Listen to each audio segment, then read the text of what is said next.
Mr. Holmes? Mr. Guy, you have 5 minutes. Merci, Monsieur le Président.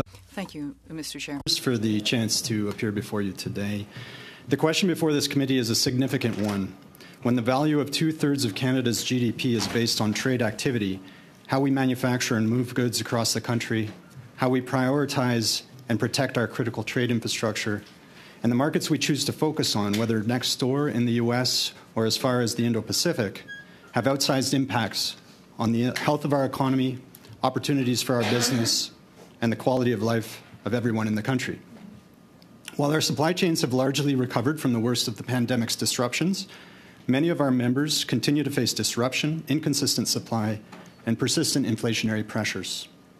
According to the most recent Canadian Survey on Business Conditions, a quarter of businesses still identify supply chain challenges as a key concern, and one that over 60% of them expect to persist. The evolving role of transportation and logistics is critical to Canada's competitive success, but our supply chains remain only as strong as their weakest link. The challenges and costs presented by climate shocks, such as frequent floods and wildfires, have demonstrated how fragile many of our supply chain systems and structures are.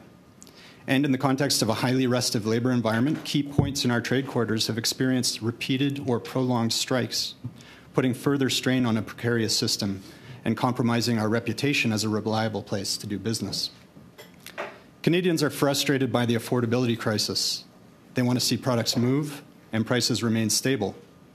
This requires business and government sharing the common goal of a functional supply chain and a growing economy.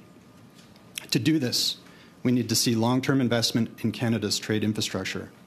Businesses need to be able to get their goods to market reliably. We can't just simply look to address the needs of today, but the challenges and opportunities that we see 20 and 30 years from now. While government isn't solely responsible for infrastructure investment, a federal commitment to major strategic long-term investments is key to building Canada's trade infrastructure. The government's National Trade Corridors Fund is a positive step forward. While supporting worthwhile projects, the government must work to increase the speed at which projects receive funding. It must work with business on ensuring transparency for projects and by continuing to demonstrate how funding is helping address supply chain challenges both of today and tomorrow. We need government to lead the development of a vision for Canada's trade infrastructure. This committee's 2019 report on the topic included a number of important recommendations, including protecting industrial lands along trade corridors, the need for regulatory harmonization across jurisdictions, and the imperative to ensure environmental assessment timelines do not hamstring our ability to move goods across the country. A 2021 European Court of Auditors comparison of frameworks for large transportation projects in Canada, Australia, the United States, Switzerland, France, Norway, and the European Union noted all but Canada had an overarching transport infrastructure strategic framework.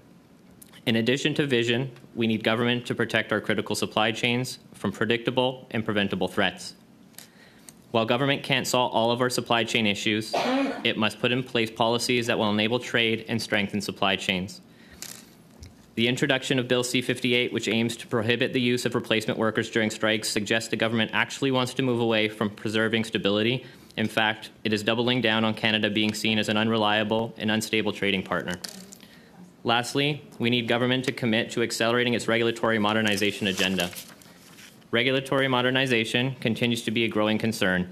Business who trade interprovincially cite increased red tape and differing certification and technical standards as major obstacles to doing business within Canada. Unfortunately, Canada has a complex network of overlapping regulations from all levels of government that diminish competition, discourage open trade, and make everything more expensive. Regulatory effectiveness is integral to a competitive environment and requires smarter regulation to attract new economic opportunities to Canada. We believe that it is an imperative that regulators and businesses work together to share perspectives to develop optimal regulatory approaches. An economic lens mandate for regulators would add a new tool that would encourage stable, manageable regulations that support economic growth. Thank you for your time. I look forward to your questions. Merci à vous. Alors... Thank you.